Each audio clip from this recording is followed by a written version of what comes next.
Before I get started, I do want to give a shout out to Capitalize Albany Corporation, which is our economic development arm. Without them, we would not be where we are today. There is no way we would have been able to pull together and accomplish all of the things that we've accomplished in a very short period of time. Back in March, we learned that the rescue plan was passed and that we were going to have much needed funding to address the issues and the challenges that our community faced because of the global pandemic. We also learned that we were going to be able to use that funding not just only to replace our lost income and lost revenue in the city of Albany, but to really make transformational changes here in our city, in the capital city. So we convened a task force. We worked with community leaders from every sector across our community to ensure that we had input and that we had a deep understanding of the biggest challenges that our various sectors faced during the pandemic and because of the pandemic. They drafted a report which was released in August, and that diverse group really helped to ensure that we did a deep dive into our community. We had 17 task force and working group meetings. We did 2 public surveys with more than 1,000 respondents. We had 60 plus direct meetings with community members and community groups, and that resulted in the identification of the impact area needs that are reflected here and what the priorities were in each of those impact areas. So it really helped us to be as strategic as we could possibly be about how we are going to invest this funding in the city of Albany. The result was the creation of guiding principles for the city with respect to how do we now evaluate and ensure that we are being as impactful as possible. And these are the areas that were really the focus of this group because we saw this as an opportunity to be transformational. So the guiding principles for the applications that we're going to be reviewing are equity. We're really looking at ensuring that we're doing all that we can to address the conditions that led to the disproportionate impact of COVID in our community. We're looking for collaboration.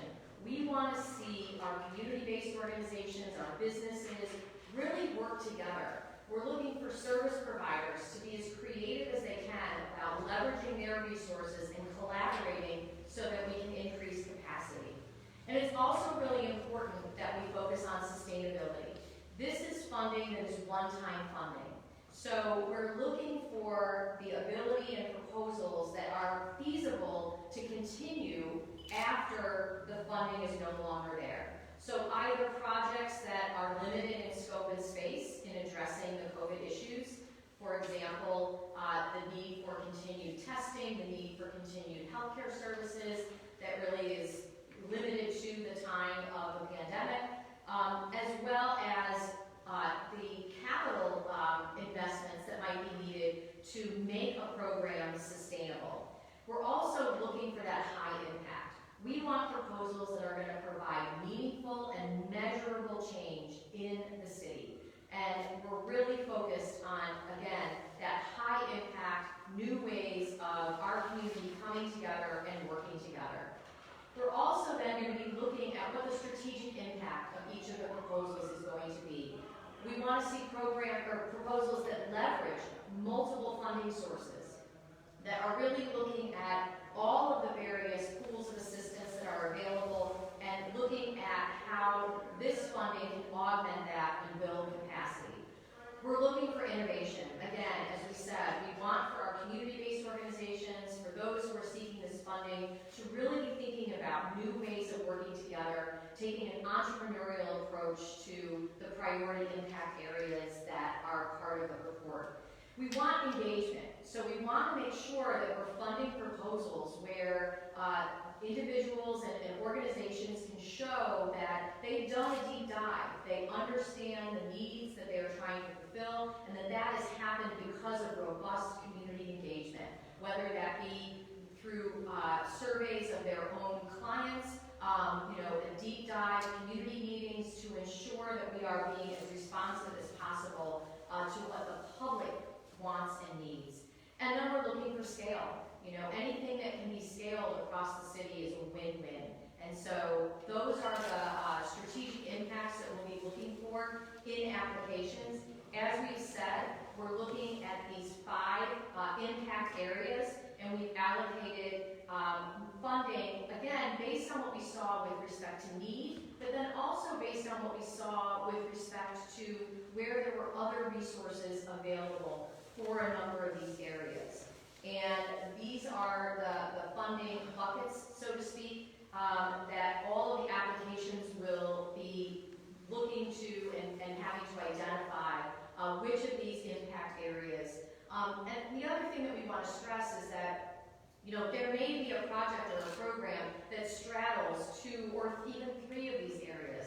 Again, that's showing collaboration and the ability to really be innovative. And so, you know, there's really kind of no wrong door with respect to these applications. We want to make sure that we're getting the best and most innovative ideas and programs out there. And so what we're announcing today is that we are going to be opening live our pre-application on Monday, January 12th. Is that Monday? No, Tuesday. Sorry, Tuesday, January 12th. It's going to be available for review starting today. So while organizations will not be able to type in and use the form, they will be able to see the questions and the information that they're going to need to provide.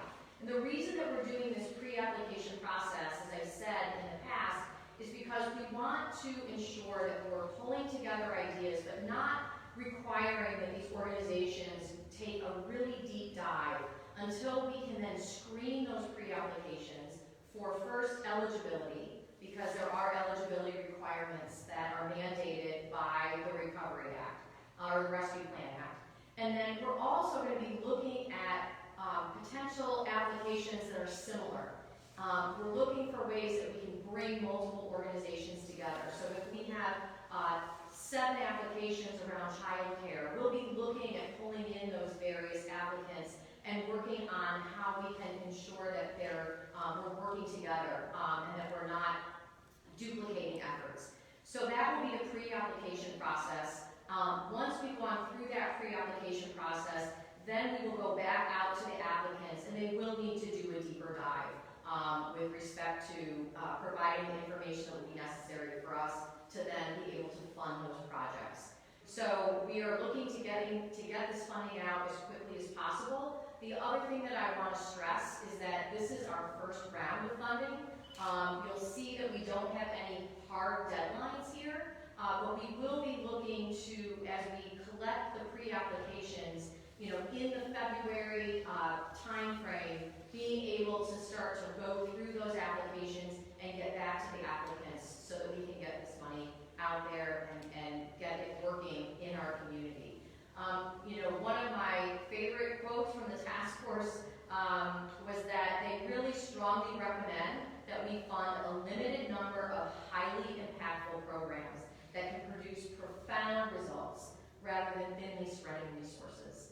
And so we want to ensure that that we are doing that and thinking about that, but we also want to encourage, you know, this is an open application process. We want to encourage people to apply.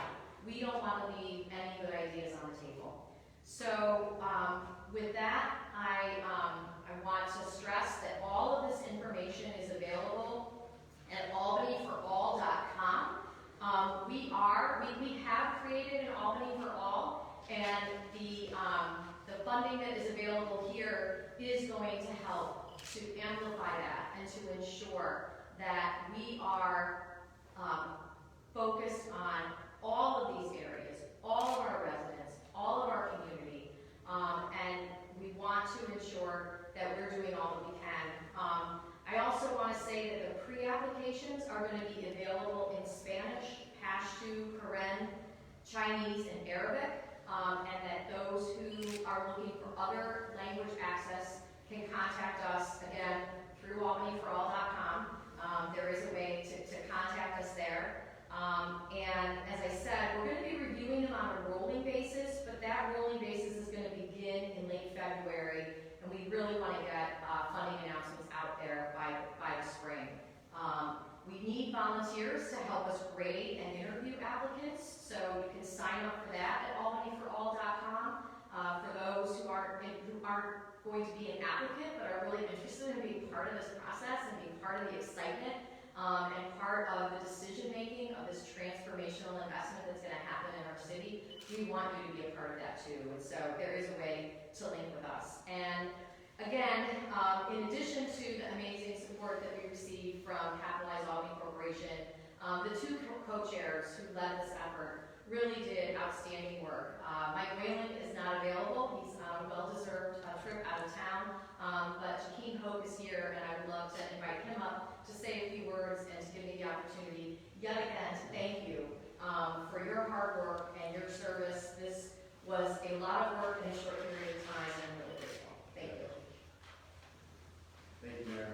And like I said before, on behalf of both of me and Mike, we could have been more excited not just to work together, but come underneath umbrella Albany for All, which working with the mayor and making sure that we can build a city that is equitable, but also build it back more advantageous for everybody to succeed. And so, on behalf of the task force, we're looking forward to opening our city up and getting back to business, but also building it with some resiliency with the use of this funding that we have in front of us here. And so, again, to echo the mayor's thoughts, let's get some volunteers, let's get some of these businesses back open, but also we need some help. We need some volunteers to also not just grade, but also come up with some good ideas that others may not really know about or think that could change the city and change it for better. And so, one of the things I do want to share in my role could be also an example for others. We're looking to help close the gap in the community as well from a foundation philanthropic standpoint. So this is also a call to the business community, the philanthropic community, to come to the table, see the projects, learn about the projects, and see where you can close the gap as well. Because it's going to take us all to make it Albany for all. So thank you, Mayor. Thank you. So again, Albany for All, the application is available there. You can see the pre-application. You'll get a sense of the types of questions that we're asking, the kind of information that we're looking for. And we are looking forward to our community-based organizations being able to address the very many needs. As we know, the eviction moratorium is being lifted. We have resources that are already in standby and ready to be put to use to help to deal with that, but we know that there are community-based organizations out there that with the right resources could address that issue. Again, that's a perfect example of a program where we could fund programming because it is for a limited period of time as we get through this post-moratorium period and trying to keep people in their homes. And so, we know that there is a tremendous amount of need out there. There's also a tremendous amount of opportunity, and we're looking forward to the community-based organizations and our business community. There's no shortage of great ideas out there, and they always tend to start with, if we only had the money.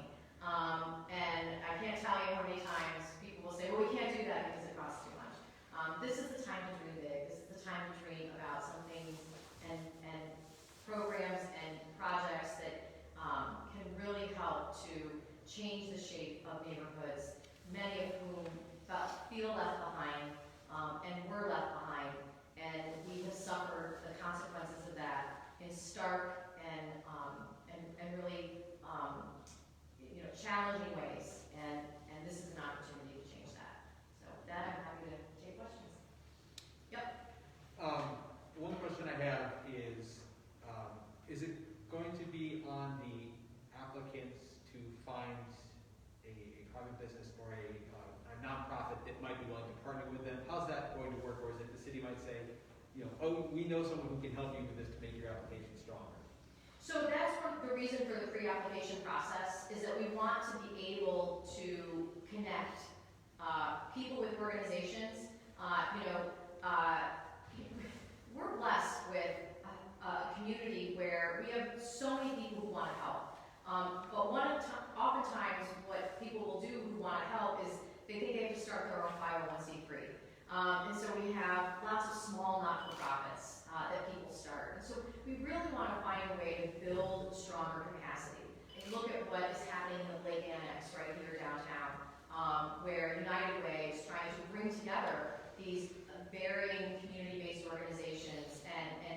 demonstrate and work with them to show how to build capacity. So yes, I mean, we will, as we read applications, we will be looking to connect people with the capacity. Because the other thing that is really challenging, right, is that this is funding that does have requirements attached to it. So having the ability to meet those requirements and survive an audit, this money will be audited, and all of those things, that can be a real barrier for some. And so we want those ideas, and then it will be incumbent upon us to figure out when we have those good ideas, how do we connect people to organizations with the capacity to do it. One other one, and I may have missed this, is there going to be a cap on any size of the awards, or what's going to be the determination for something like that? We have not placed a cap on any of the size of the awards. We have worked with the common council and agreed, council leadership and myself and some other citywide elected officials are going to be the final decision makers. We want to make this process as transparent as possible, and we do not want to presuppose. As the folks said, this task force wants us to dream big, so there will not be any limitations. And I also want to stress there will be city departments that are also applying for this funding. They'll be reviewed along with everybody else through this process. What is the deadline for the first round of funding? So, we're looking to get this funding out as early as possible in the year. We have a very limited period of time with which to spend this funding. We feel very comfortable that this $25 million can go out in 2022. We'll be looking at, as we build our 2023 budget, what the amount would be in 2023, but we have to get this money out there. So, time is not necessarily on our side. The feds will take it back if we haven't spent it. So we need to make sure that we're getting it out there. I also don't want people to feel as though there is some sort of arbitrary deadline. So that's why we're leaving the application process open. But obviously, the sooner people get in, the sooner we're able to evaluate those pre-applications, the sooner we're able to connect organizations and to move them on to the next process. We'll be awarding on that rolling basis. So, if a project comes in and it's a phenomenal project for supporting small business for $1.5 million, we're not going to hold that up. We're going to get that money out there if they get through that application process. So there's no hard deadline, but you encourage people to apply as soon as possible. Yes, yes. So you have some money going to housing. What is the situation, right now? I know that there were lots of evictions pending, the landlords were up in arms, and it's right now difficult to find a place in Albany if they're looking for an apartment. Or how's this going to help to change that situation? So, we anticipate that there will be community-based organizations who are going to seek funding to help to prevent evictions. We imagine that there will be community organizations and developers who will be looking to get grants to help to build more affordable housing. So, I think that we're also, one of the priority areas that was identified by the task force is creating affordable homeownership. And so we're hoping that the organizations that do that work will look to be able to access funding to accelerate that and to accelerate affordable homeownership among those who have been really negatively impacted and unable to access and purchase housing because of discriminatory laws, lending, you name it. We're really looking to ensure that we're funding all of those areas. Eviction prevention is one of the ones that's, we're very much on our radar. Nobody wants to see people get evicted, and so I'm hopeful that the community organizations that provide legal representation, that work with landlords, that are in that space, will let us know what their needs are in order to be able to prevent those evictions. Does the city envision a second round of grant funding down the line after the second $40 million comes in?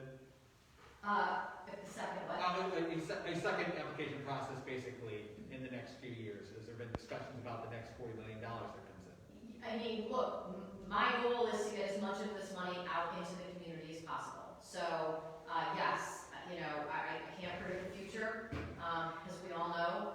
I keep talking about what happened during the pandemic. We're still in the pandemic. So it is challenging times.